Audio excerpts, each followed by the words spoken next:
ஜெபம் பண்ண சிலுவையின் வழியாய் நலக்குலத்தை மீட்டெடுக்கின்ற எங்கள் அன்பின் ஆண்டவரே, மார்ச் மாதத்தின் முதல் ஞாயிற்றுக்கிழமை, தவகாலத்தின் 3வது ஞாயிற்றுக்கிழமை ஆண்டுடைய திருவிழா திருச்சிமக்களாய் சிலுவையை தியானிக்கும்படியான கண்ணோட்டத்தோடு நாங்கள் கூடியிருக்கிறோம். நீர் கொடுத்த இந்த தவக்காலம் எங்களுடைய வாழ்வில் உங்களுடைய மட்டுமே வெளிப்படுத்துகின்ற காலமாக ஆண்டுடைய ஆசீர்வாதத்தை உடைய சமூகத்தில் நாங்கள் கூடி வரும்போதெல்லாம் பெற்றுக் கொள்கிற காலமாக இருக்கிறேன். ஆண்டுகள் தூய ஆவியின் வழியாக பணி செய்ய வேண்டும் என்று தெரிவிக்கிறோம். தொடக்க நிறைவு மற்றும் தூய ஆவியின் அற்புடைகள் மீது புரிந்துள்ளப்படுவதாக தேவ ஆவியானுடைய அசைவாடுதலுக்கு எங்களை தாழ்த்தி ஒப்புக் கொடுக்கின்றோம். கர்த்தருடைய நாமத்தை மைமைப்படுத்தி உமக்கு சாட்சியாய் வாழ இந்த வழிபாட்டிற்கு வழியாக நீர் எங்களுக்கு தூய ஆவியின் துணையை தந்து வழிநடத்த வேண்டும் என்று ஆண்டவரும் சிலுவை நாதருமாகிய இயேசு கிறிஸ்துவின் வழியாக கொண்டாடுகிறோம். பிதாவே, ஆமென். ஆண்டவருடைய திருப்பலியை மாற்றிமைப்படுத்தும் இந்த திருவிழா வழிபாட்டிற்கு தொடக்கமாகவும் நாம் அனைவரிடத்திலிருந்து கிறிஸ்து சபை பாமாலைகள் 6வது பாமாலையை பாடுவோம். பாமாலை 6 என் நெஞ்சமே நீ மோட்சத்தை விரும்பி தேடி கர்த்தரை வணக்கத்துடனே துதித்து பாடி எதற்கு புகழ்ந்து போட்டு நிச்சயமும் மகிழ்ச்சியாகவே 6வது பாமாலை எழுந்து இணைந்து பாடுவோம்.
விண்ணப்பத்தையும் கேட்டதினால் அவரில் அன்பு கூறுவேன். சங்கீதம் 116:1.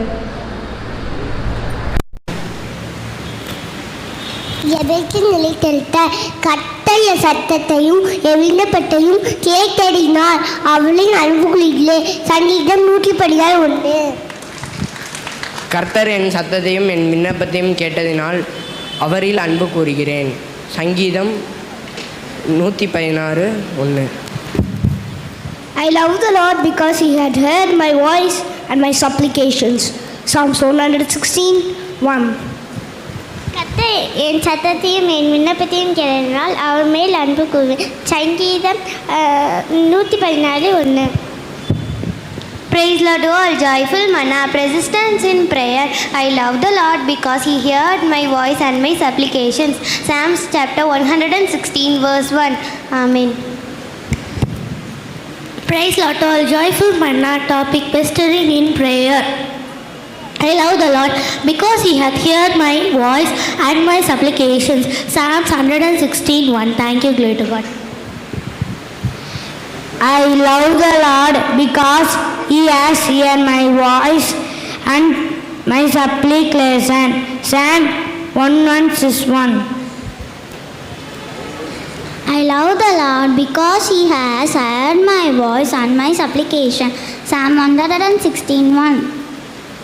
கர்த்தர் என் சத்தத்தையும் என் விண்ணப்பத்தையும் கேட்டதினால் அவரில் அன்பு கூறுகிறேன். சங்கீதம் 116:1. கர்த்தர் என் சத்தத்தையும் என் விண்ணப்பத்தையும் கேட்டதினால் அவரில் அன்பு கூறுகிறேன்.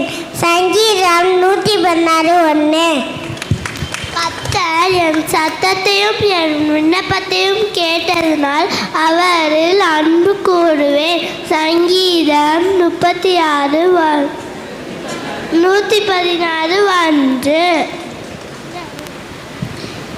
கர்த்தர் என் சத்தத்தையும் என் விண்ணப்பத்தையும் கேட்டதினால் அவரில் அன்பு கூறுவேன். சங்கீதம் 116:1.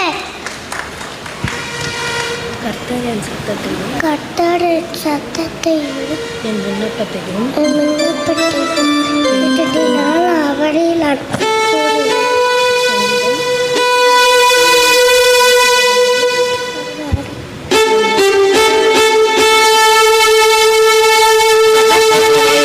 கர்த்தர் என் சத்தத்தையும் என் விண்ணப்பத்தையும் கேட்டதினால்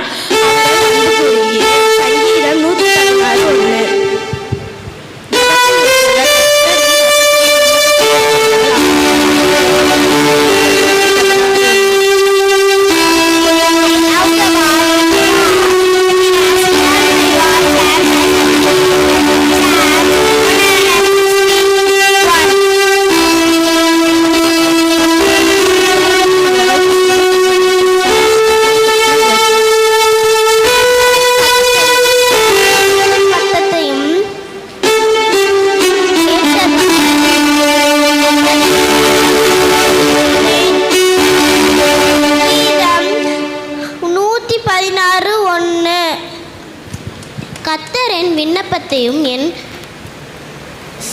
கர்த்தர் என் சத்தத்தையும் என் விண்ணப்பத்தையும் கேட்டதால் அவரில் அன்பு கூறுகிறேன்.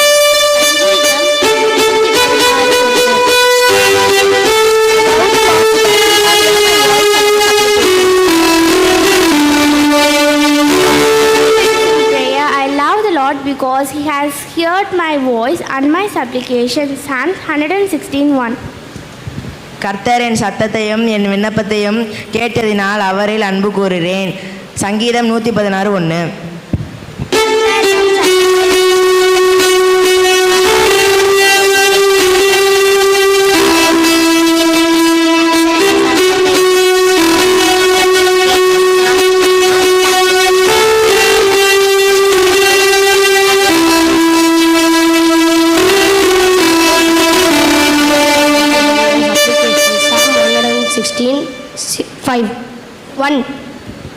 கர்த்தர் என் சத்தத்தையும் என் விண்ணப்பத்தையும் கேட்டதினால் அவரில் அன்பு கூறுகிறேன்.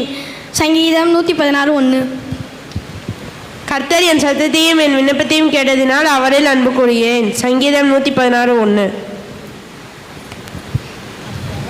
கர்த்தர் என் சத்தத்தையும் விண்ணப்பத்தையும் கேட்டதினால் அவரில் அன்பு கூறுகிறார். சங்கீதம் 114:1. I love the Lord because He has heard my voice and my supplication. Psalm 161. கர்த்தர் என் சத்தத்தையும் என் விண்ணப்பத்தையும் கேட்டதினால் அவரின் அன்பு கூறுகிறேன். சங்கீதம் 116:1. கர்த்தரின் சத்தத்தையும் விண்ணப்பத்தையும் கேட்டதினால் அவரில் அன்பு கூறுகிறேன். சங்கீதம் 116:1. கர்த்தரின் சத்தத்தையும் என் விண்ணப்பத்தையும் கேட்டதினால் அவர் மேல் அன்பு கூறுகிறேன். சங்கீதம் 116:1.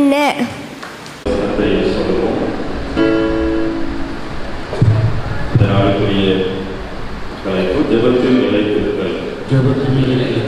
கர்த்தரின் சத்தத்தையும் என் விண்ணப்பத்தையும் கேட்டதினால் அவரில் அன்பு கூறுகிறேன். சங்கீதம் 116:1. மார்ச் மாதத்தில் முதல் ஞாயிற்றுக்கிழமை வழிபாட்டில் வந்திருக்கிற உங்கள் அனைவரையும் மறுபடியும் ஆண்டவரற்றது இயேசு கிறிஸ்துவின் ஈடேறிய திருப்பெயரில் ஒவ்வொரு வாழ்த்து வரவேற்கிறேன். இந்த வழிபாட்டில் ஜெபத்திலே அல்லது ஆண்டவரோடு கூட உள்ள இறை வேண்டுதலை நாம் நிலைத்திருப்பதை குறித்ததான சிந்தனைகள் நமக்கு இந்த வசனத்தின் மூலமாக உணர்த்தப்பட்டிருக்கிறது. என்னுடைய ஜெப வாழ்வை ஜெப காலத்தை நாம் இன்னும் அதிகமாக உறுதிப்படுத்திக் கொள்ள வேண்டும் என்று சொல்லி ஆண்டவரிடத்தில் எதிர்பார்க்கிறார். நாம் எலியா தீர்க்கதரிசியுடைய ஜெப வாழ்வை நாம் ராஜாக்களை நாம் படிக்கின்ற போது நாம் புரிந்து கொள்கின்ற அநேக ஆசீர்வாதமான விஷயங்களை நம்முடைய வாழ்க்கையில் கடைபிடிக்க இந்த நாட்களை ஆண்டவர் நமக்கு உதவி செய்கிறார். அந்த புரிந்து கொள்வதோடு கூட இந்த ஆறாவது நேரத்தில் எலியாவின் தேவன் நம் தேவன், வல்லமையின் தேவன் நம் தேவன், தாசர்களின் ஜெபம் கேட்பார், நல்ல பெரும் காரியம் செய்திருப்பார் சொல்லி எலியாவை போல ஆட்களை என்னை உருவாக்கும் என்ற உணர்வோடு கூட இந்த பாடலை நாம் இணைந்து கடலில் உற்சாகமாய் பாடி ஆண்டு நாமத்தை மேம்படுத்துவோம்.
Freedom,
வல்லமை ஆவியானவர் எங்கள் ஒவ்வொருவரையும் பலப்படுத்துவீராக.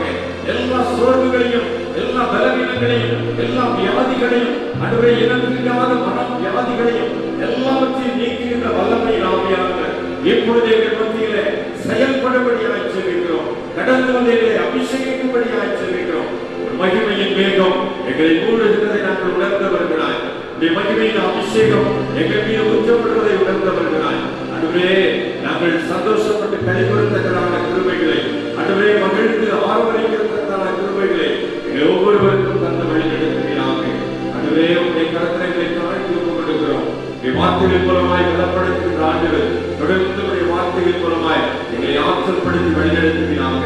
உடைய அபிஷேகத்தின் தைலம் தொடர்ந்து எங்கள் மீது பிரபாதித்து ஓடுவதாக கருத்தரைகளை தாழ்த்தி ஒப்புக்கொடுக்கிறோம். சுவாமி பலவீனத்தோடு, சோர்வுகளோடு, கலைப்புகளோடு, சொல்ல முடியாத வேதனைகளோடு கொண்டு வந்திருந்தால் இந்த ஆலயத்தை நாங்கள் செவிக்கின்ற செபம், இந்த ஆலயத்தை நாங்கள் ஏறெடுக்கின்ற மன்றாட்டுகள், இந்த ஆலயத்தை சமூகத்தை நாங்கள் காத்திருந்து ஏறெடுக்கின்ற எல்லா ஜெபங்களுக்கும் பதில் தருகிறவர் என்பதை புரிந்து கொண்டவர்களாய் கொடுக்கிறார். நிறைந்த உள்ளத்தோடு கருத்துக்களை தாழ்த்தி ஒப்புக் கொடுக்கிறோம். இயேசு கிறிஸ்துவின் நாமத்திலே மிகுந்த மனத்தாழ்மையோடு ஜெபிக்கிறோம். ஜெபம் கேளும் நல்ல பிதாவே. ஆமென். காரணம் ஜெப பாடலை பாடி அவருடைய வார்த்தையாக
வார்த்தைகள் மூலமாய் எங்களை பலப்படுத்துகின்றவரே, இப்பொழுதும் அருள் வார்த்தைகளின் வழியாக எங்களை என்று சொல்லி உம்மை நோக்கி பார்த்து செபிக்கிறோம்.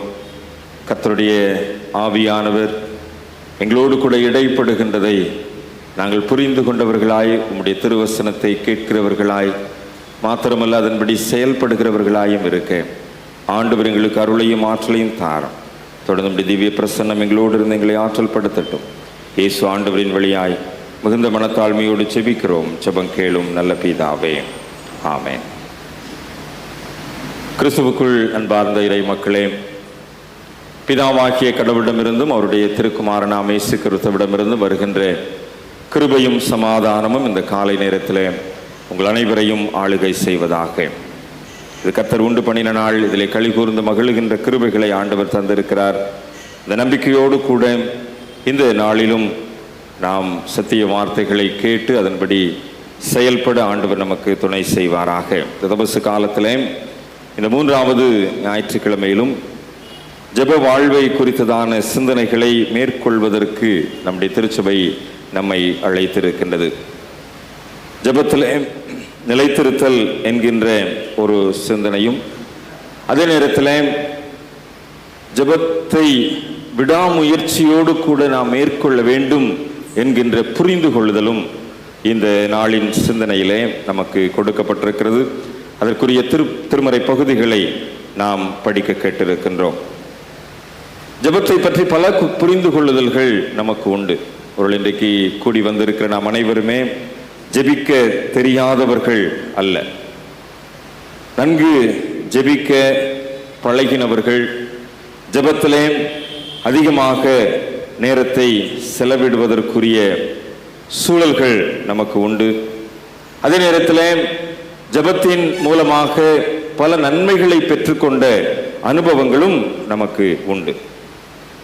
ஆனாலும் இந்த நாளிலே, இந்த தவக்காலத்திலே ஜெபத்தை குறித்ததான சிந்தனைகளை நாம் சிந்திக்க வேண்டும் என்று சொல்லி நாம் அழைக்கப்பட்டிருக்கிறோம்.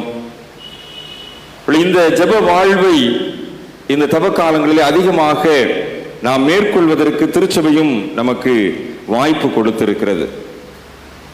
அந்த அடிப்படையிலே நாம் குறிப்பாக பெண்கள் தினமும் ஆலயத்தில் கூடி ஜெபித்து கொண்டிருக்கின்றீர்கள். இந்த முயற்சி எல்லாம் நம்முடைய ஜெப வாழ்வை இன்னும் ஆண்டவரோடு கூட இணைத்துக் கொள்வதற்கு, அல்லது ஜெப வாழ்வின் மூலமாய் இன்னும் ஆண்டவருடைய ஆற்றலை, ஆசீர்வாதத்தை பெற்றுக்கொள்வதற்கு நாம் நம்மை அர்ப்பணிக்க அழைக்கப்படுகின்ற அழைப்பு தான் இந்த தவ காலத்தின் முயற்சியாக அமைந்திருக்கின்றது. நாம் படிக்க கேட்ட முதலாவது திருமறை பகுதி நாம் மிகவும் நன்கு அறிந்த எசேக்கியா ஏறெடுத்த ஒரு ஜெப வாழ்வு. இந்த ஜெப வாழ்வை நாம் யோசித்து பார்க்கின்ற போது, தியானிக்கின்ற போது, ஒரு முழுமையான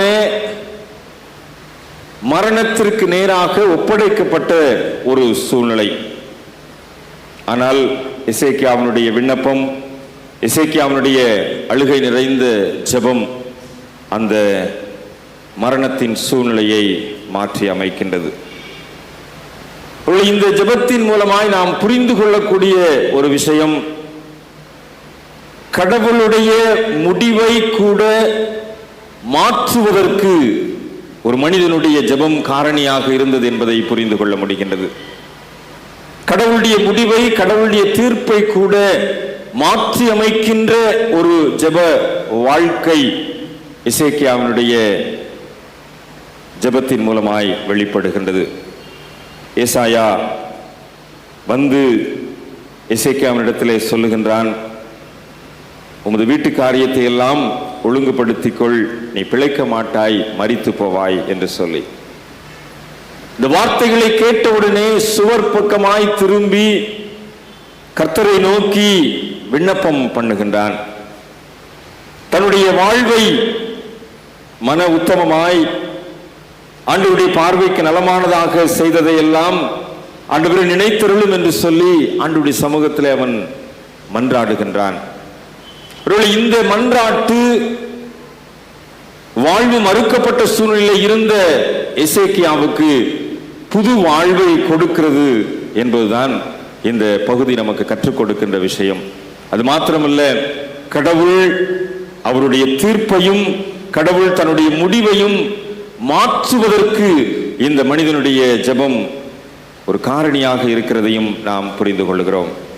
கிறிஸ்துவில் அன்பானவர்களே, தவ காலத்தில் நாம் மேற்கொள்ளக்கூடிய ஜெப வாழ்க்கையின் சூழ்நிலை நமக்கு எதிராக இருக்கின்ற வியாதிகளாக இருக்கலாம், கடன் பாரங்களாக இருக்கலாம், அல்லது வேறு எந்த விதமான உறவு சார்ந்த பிரச்சனைகளாக இருக்கலாம், வேலை ஸ்தலத்திலே போராட்டங்களாக இருக்கலாம், அல்லது ஏதாவது ஒரு காரியத்தை குறித்து இந்த தவ காலத்திலே நாம் அதிகமாக ஆண்டவருடைய சமூகத்திலே வைத்து நாம் அதை ஜெபித்துக் கொண்டிருக்கிறோம் என்று சொன்னால், இந்த எசேக்கியாவினுடைய ஜெப வாழ்வை சற்று நாம் நினைத்து பார்த்து நாம் ஜெபத்தை மேற்கொள்வோம்.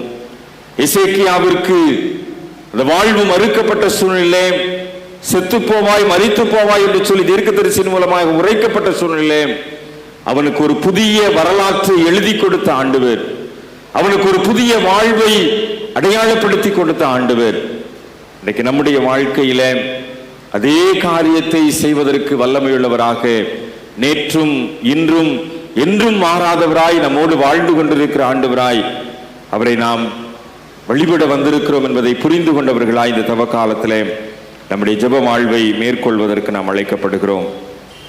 பாதி முற்றம் வரைக்கும் சென்றுவிட்ட அந்த தீர்க்கதரிசி கடவுளுடைய ஏவுதலால் திரும்பி வருகின்றான். கர்த்தர் சொல்லுகிறார், உன் விண்ணப்பத்தை கேட்டேன், உன் கண்ணீரை கண்டேன். இந்த தபசு நாட்களிலே நாம் ஏறெடுக்கின்ற விண்ணப்பங்கள் கேட்கப்பட வேண்டும். இந்த தப காலங்களிலே நாம் சிந்துகின்ற கண்ணீர் காணப்பட வேண்டும். அப்படியாக நம்முடைய ஜெப வாழ்வு அமைய வேண்டும் என்பது ஆண்டவர் நம்மிடத்தில் எதிர்பார்க்கின்ற காரியம். அப்படியாக ஆண்டவருடைய சன்னிதானத்திலே நம்முடைய ஜெப வாழ்வை நாம் அமைத்துக் கொள்ள வேண்டும் என்பது ஆண்டவர் நம்மிடத்திலே கற்றுக் கொடுக்கின்ற காரியம். ஜெபத்தை குறித்து பல பிரசங்கங்களை நாமே பண்ணி இருப்போம், பலருக்கு நாம் விளக்கங்கள் சொல்லி இருப்போம். ஆனால் மறுபடியும் இந்த ஜெப வாழ்வை குறித்து ஆண்டவர் நமக்கு நினைவுபடுத்துகின்ற விஷயம், இந்த தவ காலங்களிலே நாம் ஏறெடுக்கின்ற ஜெபங்களுக்கு ஆண்டவர் பதில் கொடுக்கின்றவராய், ஆண்டவர் அந்த விண்ணப்பத்தை செவிமடுக்கின்றவராய் நம்மோடு கூட இடைப்பட்டுக் கொண்டிருக்கிறதை உணர்ந்து கொள்ள நாம் அழைக்கப்படுகின்றோம். தீர்க்கதரிசி திரும்ப வந்து சொல்லுகின்றான், நான் உன்னை குணமாக்குவேன். குணமாக்குவேன் என்றதோடு கூட நிறுத்திவிடவில்லை, 3ஆம் நாளில் நீ கர்த்தருடைய ஆலயத்திற்கு போவாய், உனக்கு புதிய வாழ்க்கை தொடங்கிவிட்டது என்பதையும் அங்கே உறுதிப்படுத்தி கடந்து செல்லுகின்றார். ஆண்டவருக்குள் அன்பானவர்களே, நம்முடைய ஜெப வாழ்வு எப்படியாக அமைந்திருக்கிறது என்பதை நாம் புரிந்து கொள்ள அழைக்கப்படுகின்றோம். ஆலயத்திற்கு சென்று 2 பேர் ஜெபித்தார்கள். ஒருவன் பரிசேயன், மற்றொருவன் ஆயக்காரன். 2 பேரும் ஜெபம் பண்ணாங்க. ஆனால் யாருடைய ஜெபத்தை தான் ஆண்டவர் கேட்டாரு? ஒரே ஒரு வார்த்தையில், ஆண்டவரே பாவியாகி என் மேல் கிருபையாயிரும் என்று சொல்லி பலிபீடத்திற்கு கூட வரா தகுதி இல்லாம தூரமாய் நின்று ஏறெடுக்கப்பட்ட அந்த ஜெபத்தை ஆண்டவர் கேட்டார். இன்றைக்கு நம்முடைய ஜெப வாழ்க்கை எப்படியாக இருக்கிறது? நீண்ட நேரம் ஜெபிக்கிறோம், குறைஞ்ச நேரம் ஜெபிக்கிறோம், அது மேட்டர் கிடையாது, அது ஒரு விஷயமே இல்லை. நம்முடைய ஜெபத்துல அந்த கருத்தாளம் மிக்க வகையிலே, அல்லது ஆண்டவர் தன்னுடைய முடிவை மாற்றிக்கொள்ளக்கூடிய வகையிலே, ஆண்டவர் எழுதின தீர்ப்பை மாற்றி அமைப்பதற்குரிய சூழ்நிலையிலே என்னுடைய ஜெப வாழ்வு அமைந்திருக்கிறதா என்று சொல்லி என்னை நான் ஆராய்ந்து பார்க்க அழைக்கப்படுகின்றேன். ஆண்டவருடைய சமூகத்திலே என்னுடைய ஜெப வாழ்வு ஏதோ ஒரு கடமைக்காக, சடங்காச்சாரத்திற்காக நானும் ஜெபிக்கிறேன் என்று சொல்லி ஏதோ நியமன வார்த்தைகளை சொல்லி ஜெபிக்கின்ற ஜெபமாக, அல்லது நானும் ஏதோ நான் மன்றாட்டை ஏறெடுக்கிறேன் என்று சொல்லி மன்றாடுகின்றவர்களாக இருக்கின்றோமா? அல்லது எசேக்கியாவினுடைய வாழ்விலே ஒரு மாற்றத்தை கொடுத்தாரே, ஒரு புது வாழ்வை கொடுத்தாரே, அவனுடைய சரித்திரத்திலே இன்னும் 15 ஆண்டுகள் ஆண்டவர் கூட்டி அவனுக்கு வாழ்வை நிலைப்படுத்தினாரே, அது போன்ற சூழ்நிலையை ஏற்படுத்தி கொடுக்கின்ற ஆண்டவர் இன்றைக்கும் செயல்பட்டு கொண்டிருக்கிறார் என்பதை உணர்ந்தவர்களாய் அவருடைய சமூகத்திலே நாம் ஜெபிப்பதற்கு அழைக்கப்படுகின்றோம். எசேக்கியாவினுடைய விண்ணப்பத்திற்கு பதில் கொடுத்த ஆண்டவர் இன்றைக்கும் நம்முடைய விண்ணப்பத்திற்கும் பதில் கொடுக்கின்றார். அழகாக பிள்ளைகளோடு கூட சேர்ந்து நாமும் சொன்னோம். 116ஆம் சங்கீதத்திலே 1வது வசனத்தை இன்றைக்கு மகிழ்விக்கும் அண்ணா வசனமாக நாம் பிள்ளைகளோடு கூட சேர்ந்து நாம் சொன்னதை மறுபடியும் நாம் நினைவுபடுத்திக் கொள்வோம். கர்த்தர் என் சத்தத்தையும் என் விண்ணப்பத்தையும் கேட்டதினால் அவரில் அன்பு கூறுகிறேன். ஆண்டவர் நம்முடைய சத்தத்தை கேட்கின்றவர், நம்முடைய விண்ணப்பத்தை கேட்கின்றவர். பல நேரத்தில் சில காரியங்களுக்காக நாம் தொடர்ந்து ஜெபித்துக் கொண்டே இருக்கிறோம், ஆனால் பதில் கிடைக்கவில்லை, தாமதப்படுகிறது என்று சொன்னவனே சோர்ந்து போகிறோம். ஒரு குறிப்பிட்ட காரியத்திற்காக நான் ஜெபித்துக் கொண்டிருக்கிறேன், இந்த காரியம் எனக்கு வாய்க்கவில்லை, இந்த காரியம் எனக்கு நிறைவேறவில்லை என்று சொல்லி சோர்ந்து போகின்றோம். ஆனால் ஆண்டவர் நமக்கு கற்றுக் கொடுக்கின்ற காரியம், ஆண்டவர் நமக்கு நினைவுபடுத்துகின்ற காரியம், நம்முடைய வாழ்க்கையிலே உண்மையும் மன உத்தமமாய் நடந்து ஆண்டவருடைய பார்வைக்கு நலமானதை செய்கின்றவர்களாய் நம்முடைய வாழ்வை அடையாளப்படுத்துகின்ற போது, எசேக்கியாவுடைய வாழ்க்கை அப்படித்தான். மன உத்தமமாய் இருந்தான், உண்மையாக இருந்தான், ஆண்டவருடைய பார்வைக்கு நலமானதை செய்தான். அப்பொழுது ஆண்டவர் தன்னுடைய முடிவை மாற்றிக் கொள்ளுகின்றார். அவனுக்கு மரணம் என்கின்ற முடிவை மாற்றி வாழ்வு என்கின்ற முடிவை கொடுக்கின்றார். ஆக இன்றைக்கு நம்முடைய ஜெப வாழ்க்கையில உண்மை தன்மை காணப்பட வேண்டும் என்று ஆண்டவர் எதிர்பார்க்கிறார். மன உத்தமமாய் நாம் ஜெபிக்க வேண்டும் என்பதை ஆண்டவர் எதிர்பார்க்கிறார். ஆண்டவருடைய பார்வைக்கு நலமானதை செய்ய வேண்டும் என்று சொல்லி ஆண்டவர் எதிர்பார்க்கின்றார். இப்படிப்பட்ட தகவல்கள் நம்மிடத்திலே காணப்படுகின்ற பட்சத்திலே நாம் ஏறெடுக்கின்ற ஜெபமானது, நாம் ஏறெடுக்கின்ற மன்றாட்டுகளானது ஆண்டவருடைய சமூகத்திலிருந்து பதிலை நமக்கு கொண்டு வருகின்றது என்பதை நாம் மறந்து போகக்கூடாது. நாம் ஏறெடுக்கின்ற ஒவ்வொரு ஜெபமும் உண்மை தன்மை உடையதாக, மன உத்தமமாய் நாம் ஜெபம் செய்கின்றவர்களாய் இருக்கின்றோமா, கர்த்தருடைய பார்வைக்கு நலமானதை செய்கின்றவர்களாய் நாம் இருக்கின்றோமா என்று சொல்லி நம்மை நாமே ஆராய்ந்து பார்த்து நம்முடைய ஜெப வாழ்வை அமைத்துக் கொள்வதற்கு ஆண்டவர் நம்மிடத்தில் எதிர்பார்க்கிறார். எசேக்கியாவுடைய ஜெபம் அப்படி அமைந்தபடியினாலே அவன் மரணத்திற்கு நேராக அல்ல, வாழ்வுக்கு நேராக அவன் அழைத்து வரப்பட்டான். இன்றைக்கும் நாம் ஏறெடுக்கின்ற ஜெபங்களுக்கு பதில் கிடைப்பதற்கு தாமதமாகி கொண்டிருக்கிறது என்று சொன்னால், சற்று நாம் நம்முடைய ஜெப வாழ்வை ஆராய்ந்து பார்க்க, நாம் நம்முடைய தனிப்பட்ட ஆன்மீக வாழ்வை சற்று ஆண்டவருடைய சமூகத்திலே சீர்தூக்கி பார்க்க அழைக்கப்படுகின்றோம். நம்முடைய ஜெப வாழ்க்கையிலே குறைவுகள் இருக்குமே ஆனால், நம்முடைய ஜெப வாழ்க்கையிலே பல்வேறு விதமான அம்சங்களின் மூலமாய் தடுமாற்றங்கள் இருக்குமே ஆனால், நம்முடைய ஜெப வாழ்க்கையிலே ஒரு மெத்தன தன்மை காணப்படுமே ஆனால், நம்முடைய ஜெப வாழ்க்கையிலே ஏனோதானோ என்று சொல்லி ஒரு அங்கலாய்ப்பின் சூழ்நிலை காணப்படுமே ஆனால், சற்று நாம் அதை சரிப்படுத்தி கொண்டு ஜெபிப்பதற்கு அழைக்கப்படுகின்றோம். எசேக்கியாவின் ஜெபம் கடவுளுடைய முடிவை மாற்றின ஒரு ஜெபம் என்று சொன்னால், இன்றைக்கு நாம் ஏறெடுக்கின்ற ஜெப வாழ்க்கையிலே பதில் கிடைப்பதற்கு தாமதப்படுகின்ற போது சற்று நாம் நம்மை ஆராய்ந்து பார்த்து கடவுள் நமக்கென்று வைத்திருக்கின்ற ஆசீர்வாதத்தை சுதந்திரித்துக் கொள்வதற்கு, நம்முடைய ஜெப வாழ்வை முழுமைப்படுத்திக் கொள்வதற்கு ஆண்டவருடைய கரத்திலே நம்மை அர்ப்பணித்து ஜெபிக்க அழைக்கப்படுகின்றோம். நாம் படிக்க கேட்ட நற்செய்தி வாசகத்திலே மார்க் 7ஆம் அதிகாரத்திலே மிகவும் அருமையாக ஒரு ஜெபத்தின் சூழ்நிலை சொல்லப்படுகின்றதை நாம் புரிந்து கொள்ளுகின்றோம். இந்த பகுதியிலே ஆண்டவராகிய இயேசு கிறிஸ்து யூதர் அல்லாதவருக்கு மீட்பு கொடுக்கின்றவராக, யூதர்களுக்கு மாத்திரமல்ல யூதர் அல்லாதவர்களுக்கும் மீட்பு கொடுக்கின்றவராக இங்கே இந்த பகுதியிலே அடையாளப்படுத்தப்பட்டிருக்கிறதை நாம் பார்க்க முடிகின்றது. இந்த பகுதியிலே நாம் காண்கின்ற இந்த சூழ்நிலையின் அடிப்படையிலே ஒரு புதிய வரலாற்றின் ஆசீர்வாதத்தை இந்த பகுதியிலேயும் நாம் புரிந்து கொள்ள முடிகின்றது.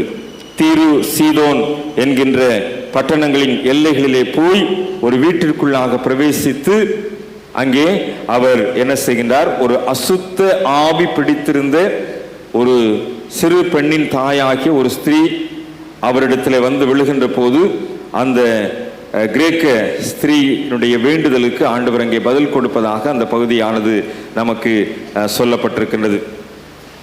கலிலேய பணி மாத்திரமல்ல, யூதர் அல்லாதோருக்கு இந்த கிரேக்க பெண்ணுக்கும் பணி செய்கின்ற ஆண்டவராக அவர் அங்கே தன்னை அடையாளப்படுத்துகின்றதை பார்க்கின்றோம்.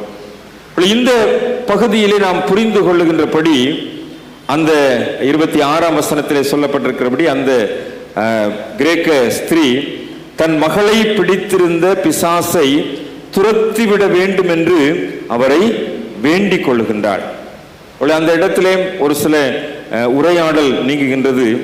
அதற்கடுத்து 29ஆம் வசனத்திலே பார்க்கிறோம், நீ சொன்ன அந்த வார்த்தை நிமித்தம் போகலாம், பிசாசு உன் மகளை விட்டு நீங்கி போயிற்று என்று சொல்லுகிறார். 27ஆம் வசனத்தையும் 28ஆம் வசனத்திலையும் அந்த உரையாடலானது சொல்லப்பட்டிருக்கிறது. முந்தி பிள்ளைகள் திருப்தி அடையட்டும், பிள்ளைகளின் அப்பத்தை எடுத்து நாய்க்குட்டிகளுக்கு போடுகிறது நல்லதல்ல என்றார். மெய்தான் ஆண்டவரே, ஆகிலும் மேஜையின் கீழ் இருக்கும் நாய்க்குட்டிகள் பிள்ளைகள் சிந்துகிற துணிக்கைகளை தின்னுமே என்று சொல்லி அங்கே ஒரு உரையாடல் இயேசுவுக்கும் அந்த பெண்ணுக்கும் இடையே நடைபெறுகின்றது. அவளுடைய அந்த வார்த்தையின் ஆழத்தை ஆண்டவர் காண்கின்றார். அவருடைய நாய்கள் என்பது யோவான் நற்செய்தி நூலின் பரிமாணத்தின்படி யூதர்களாகவும், மத்தேயு நற்செய்தி நூலினுடைய பரிமாணத்தின்படி வேத பாரகர்களை குறிப்பதாகவும் அமைந்திருக்கின்றது. ஆக அந்த நாய்கள் திருப்தி அடைந்த சூழ்நிலை. ஆனால் பிள்ளைகள் திருப்தி அடையாத ஒரு சூழ்நிலை. ஆக இந்த உரையாடலை அமைத்து தன்னுடைய தேவையை ஒரு மறைமுகமாக அங்கே சுட்டி காட்டி ஆண்டவருடைய சமூகத்திலே ஏறெடுக்கின்ற ஒரு மன்றாட்டாக இந்த ஜெபம் அமைந்திருக்கின்றதை நாம் பார்க்கிறோம். இந்த ஜெபத்திற்குரிய முடிவை நாம் 29ஆம் வசனத்திலே பார்க்கின்ற போது, நீ சொன்ன அந்த வார்த்தையின்படியே போகலாம் என்று சொல்லி, ஒருவேளை எசேக்கியாவுடைய ஜெபம் ஆண்டவருடைய முடிவை மாற்றி அமைத்த ஜெபம் என்று சொன்னால், இந்த அருமையான செரோபோனிக்கேயா தேசத்தாளாகிய இந்த கிரேக்க ஸ்திரீயினுடைய ஜெபம் சற்று மாறுபட்ட விதத்தில் அமைந்திருக்கின்றதை நாம் பார்க்கிறோம். ஆண்டவரிடத்தில் தன்னுடைய உரிமைக்காக போராடுகின்ற ஒரு ஜெப வாழ்க்கையாக அது அமைந்திருக்கின்றது. என்றால் இந்த ஆண்டவர் தான் எனக்கு அந்த சுகத்தை கொடுக்க முடியும் என்ற நம்பிக்கையோடு கூட இவள் கிரேக்க ஸ்திரீயாக இருக்கிறாள்.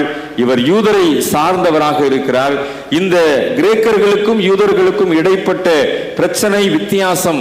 ஆனாலும் தன்னுடைய வாழ்வு உரிமை இந்த யூதன் மூலமாக எனக்கு ஒரு விடிவு காலம் கிடைக்கும் என்ற நம்பிக்கையோடு கூட கடந்து வருகின்ற ஒரு வாழ்வின் சூழ்நிலையாக இருக்கின்றது. அந்த அடிப்படையிலே இவள் வந்து ஆண்டவரிடத்தை சார்ந்திருக்கின்ற போது, நம்பி இருக்கின்ற போது, யூதர் அல்லாதோருக்கும் மீட்பு தருகின்ற ஆண்டவர், யூதர்களை மாத்திரமல்ல மற்றவர்களையும் நேசிக்கின்ற ஆண்டவர் இந்த கிரேக்க பெண்மணிக்கும் அந்த ஆசீர்வாதத்தை கொடுக்கின்றார். அவளுக்கும் அந்த ஒரு நல்ல எதிர்காலத்தை ஏற்படுத்தி கொடுக்கின்றார். உன் மகளை விட்டு அந்த பிசாசு நீங்கி போயிற்று என்று சொல்லுகின்றார். அங்கே வீட்டிலே போய் பார்க்கின்ற போது தன் மகள் கட்டிலே படுத்திருக்கிறதையும் கண்டாள். பிசாசு நீங்கின ஒரு நல்ல ஆசீர்வாதத்தை பார்த்து ஆண்டவருக்கு நன்றி செலுத்துகிறார்.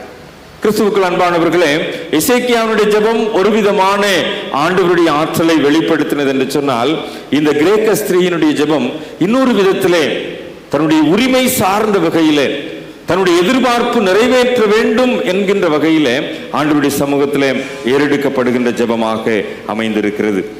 அந்த வகையிலே ஏறெடுக்கின்ற அந்த மன்றாட்டிற்கு ஆண்டவர் பதில் தருகின்றார். இன்றைக்கும் ஆண்டவருடைய சமூகத்தில் நாம் ஏறெடுக்கின்றோம். நான் முதலே சொன்னதை போல பல நேரத்தில் நம்முடைய ஜெபத்திற்கு பதில் கிடைக்க தாமதமாகின்ற போது சோர்ந்து போகிறோம். இந்த எசேக்கியாவினுடைய ஜெபத்தையும் இந்த கிரேக்க ஸ்திரீயினுடைய ஜெபத்தையும் சற்று நாம் யோசித்து பார்த்து ஒரு நல்ல முன் மாதிரியாக வைத்து நம்முடைய ஜெப வாழ்வை அமைத்து கொள்ள முற்படுகின்ற போது, நாம் அந்த சோர்ந்து போகின்ற நேரங்களிலே, பதில் கிடைக்க தாமதமாகின்ற நேரங்களிலே ஆண்டவருடைய சமூகத்தில் நம்மை தாழ்த்தி, ஆண்டவரே, இந்த தாமதத்தை ஏன் அனுமதித்திருக்கிறீர் என்று சொல்லி எனக்கு தெரியாது, ஆனால் இந்த தாமதத்தின் வழியாய் ஆண்டவருடைய நாமம் மகிமைப்பட வேண்டும் என்று சொன்னால் அதற்கு நான் என்னை அர்ப்பணிக்கிறேன் என்று சொல்லி அந்த அர்ப்பணிப்பின் உணர்வோடு கூட நாம் காத்திருக்கின்ற பட்சத்திலே ஆண்டவர் நம்முடைய ஜெபத்திற்கும் பதில் தருவார் என்பதிலே எந்த விதமான சந்தேகம் இல்லை. ஆனால் அதே நேரத்திலே சில நேரத்தில் ஆண்டவருடைய பதில் சற்று வித்தியாசமாக அமைந்திருக்கிறதையும் நாம் புரிந்து கொள்ள அழைக்கப்படுகின்றோம். எல்லா ஜெபத்துக்கும் ஆண்டவர் எனக்கு எஸ் சொல்லணும், ஆண்டவர் எல்லா ஜெபத்திற்கும் சரின்னு சொல்லணும் அப்படின்ற எதிர்பார்ப்பு பல நேரத்தில் நம்முடைய விசுவாசத்திலே காணப்படுகிறது. ஆனால் நாம் புரிந்து கொள்ள வேண்டும், சில நேரத்தில் ஆண்டவருடைய பதில் நோ அப்படின்றதும் ஆண்டவருடைய பதிலாக இருக்கும் என்பதையும் நாம் புரிந்து கொள்ள வேண்டும். சில நேரத்தில் ஆண்டவர் உனக்கு இது இல்லை அப்படின்னு சொல்லுகிறதையும் நாம் ஏற்றுக்கொள்ளக்கூடியவர்களாக இருக்க வேண்டும். அப்படிப்பட்ட மனப்பக்குவம் பல நேரத்தில் நமக்கு இருப்பதில்லை. ஆண்டவர் என்ன கேட்டாலும் எனக்கு கொடுத்துருவாரு, என்னுடைய ஜெபத்தை தள்ளாம எனக்கு பதில் தந்துருவார் அப்படின்னு சொல்லி ஆண்டவரிடத்தில் கேட்கிறோம். ஆனால் சில நேரங்களிலே ஆண்டவர் நமக்கு கொடுக்கின்ற பதில் நோ என்பதையும் நாம் புரிந்து கொள்ள வேண்டும். இல்லை, இந்த காரியம் உனக்கு இல்லை, இந்த காரியத்தை உனக்கு செய்ய மாட்டேன்.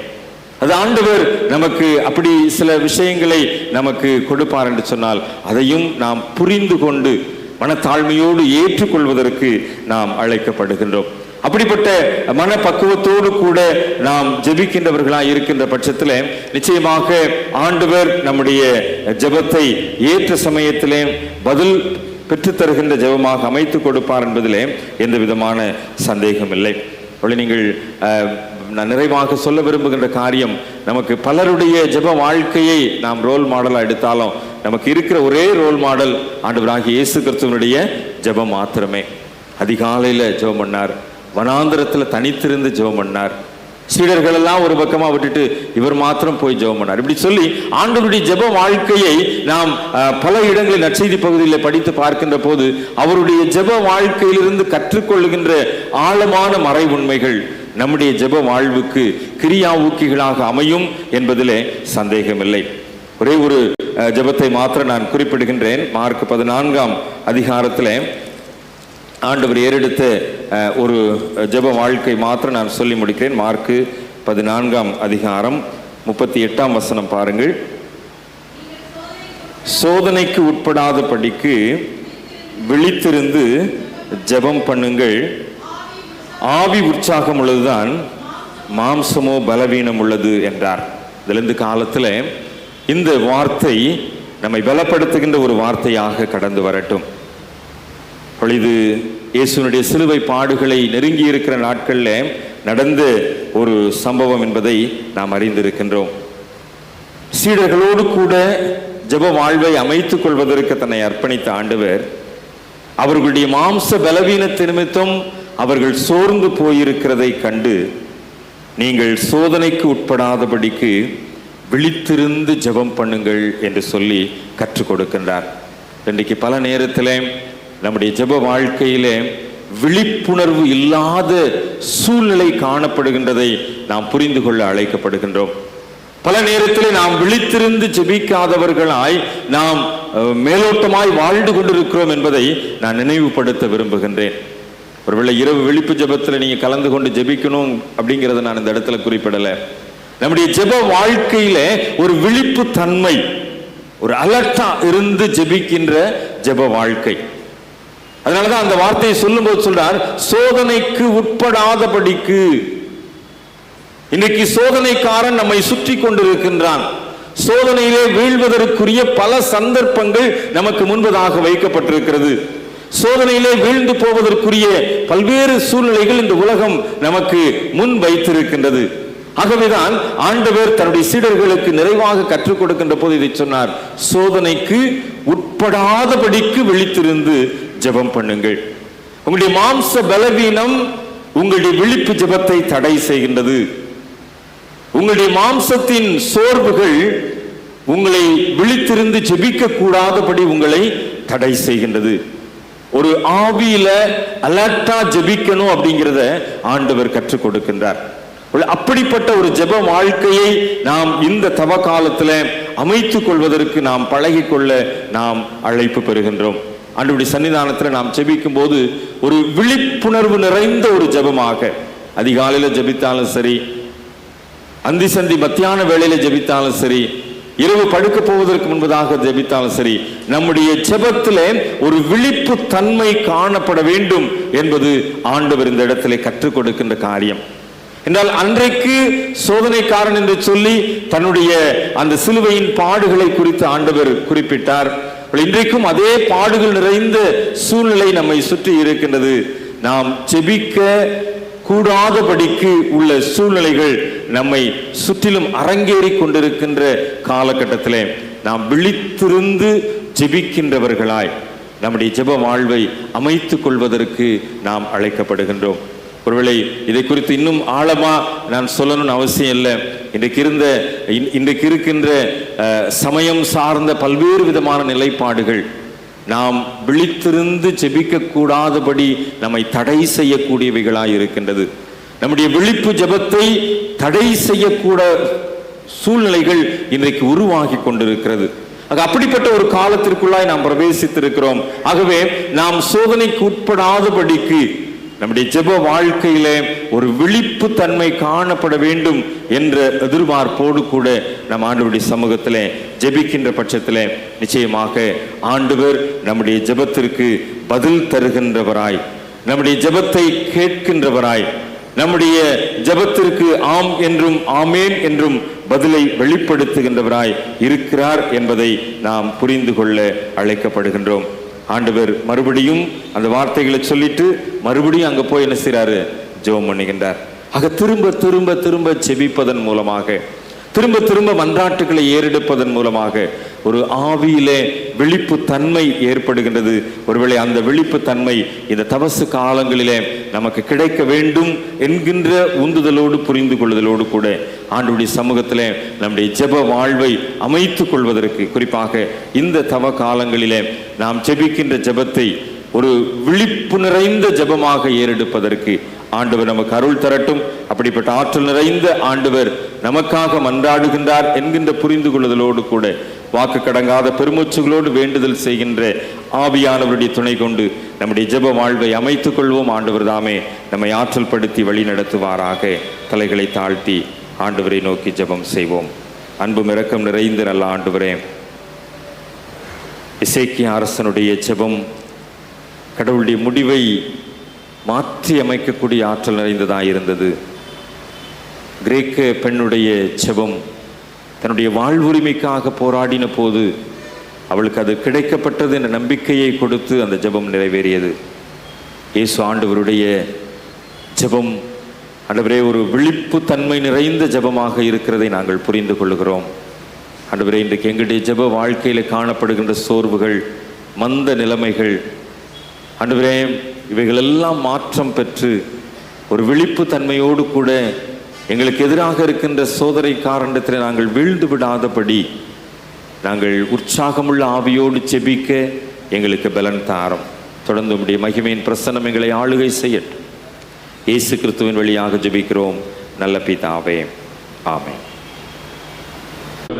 பாடல் பாடுகின்ற போது கல்வாரி சோதர காணிக்கை படைத்து முன்னபடி அன்போடு கூட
He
கல்வாரிநாதர் காணிக்கை ஆண்டவர் பிரதிஷ்டை செய்யும்படியாக தலைவணங்கி ஜெபம் செய்வோம்.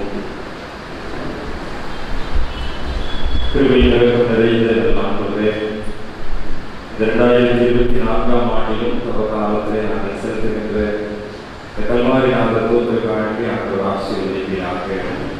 பலிபீடத்தில் வந்து செலுத்துகின்ற போது நாங்கள் என்ன விதமான பொருத்தனைகளோடு என்ன விதமான நேர்ச்சிகளோடு கூட இதை வந்து செலுத்தி இருக்கிறோம் என்பதை அறிந்திருக்கிறேன். எங்களுடைய வேண்டுதலுக்கு விண்ணப்பங்களுக்கு பதில் தருகின்ற ஆண்டவர் எங்களோடு கூட இருக்கிறேன் என்பதை நாங்கள் உணர்ந்திருக்கிறோம். நம்பிக்கையோடும் விசுவாசத்தோடும் உங்களுடைய பலிபீடத்திற்கு வந்து இந்த காணிக்கையை செலுத்தின ஒவ்வொருவரையும் ஒவ்வொருடைய கரையிலும் பிரயாசங்களையும் ஆண்டவர் அபரிமிதமாய் ஆசீர்வதிக்கும்படியாக செல்கிறோம். நினைப்பதற்கும் வேண்டிக் கொள்வதற்கும் அதிகமாக உதவி செய்கிற ஆண்டவர், நீ வேண்டிக் கொள்ள தொடங்கிய போதே கட்டளை வெளிப்பட்டது என்று சொல்லி இந்த காணிக்கை செலுத்துறதான இந்த நாளிலே நேரத்தில் ஆண்டவர் சரீரத்திலே சுகத்தையும் வியாதியிலிருந்து விடுதலையும் கடற்பாரங்களிலிருந்து அவருடைய பிரச்சனைகள் போராட்டங்களிலிருந்து ஆண்டவரே ஒரு சுயாதீனமான விடுதலையின் ஆசீர்வாதத்தையும் கர்த்தர் கட்டளைக்கு தர வேண்டுமாய் சொல்லிக்கிறோம். கல்வாரி சிலுவையிலே ஆண்டவர் எங்களுக்காக தியாகபலியாய் ஒப்புக் கொடுத்தது நினைவு கூர்ந்து நாங்கள் ஏறெடுக்கிற நன்றி காணிக்கை மூலமாய் எங்களுடைய குடும்பம், எங்களுடைய தனிப்பட்ட வாழ்க்கை, எங்களுடைய வேலை வாய்ப்புகள், அதுவே எங்களுடைய எதிர்கால சூழ்நிலைகள் எல்லாம் மிகுந்த ஆசீர்வாதமாக இருக்கு. தடைகள் எல்லாம் தாண்டி இந்த கிருபைகளும் நன்மைகளும் எங்களுடைய வாழ்க்கையில் நிறைந்து பெறுங்க.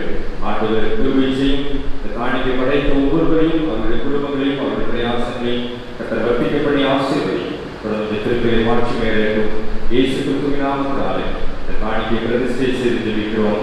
ஜெபம் கேளும் நல்ல பிதாவே. நம்மையும் நம்மை எல்லாத்துக்கும் மேலான தேவ சமாதானம் உங்களோட இருந்து எங்கள் தேவனையும் அவருடைய குமாரனாகிய ஆண்டவரே இயேசு கிறிஸ்துவை பற்றி அருளங்களை ஏற்றிருக்கும்படி உலகத்தையும் சிந்தையும் காக்க கடவுது. பிதா குமாரன் பரிசுத்த ஆவியானவரின் ஏகருடைய ஆசீர்வாதம் எப்பொழுதும் உங்களுடைய நிலைக்கும் உங்களில் நிலைத்திருக்க கடவுது.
திருவள்ளுவர் வழியாக நாங்கள் பெற்றுக்கொண்ட புனிதர்கள் இந்த உலகத்திற்குள்ளாய் செல்கின்ற போது எங்களுக்கு ஆற்றலையும் ஆசீர்வாதத்தையும் தரத்தக்கதாக இருக்கட்டும்.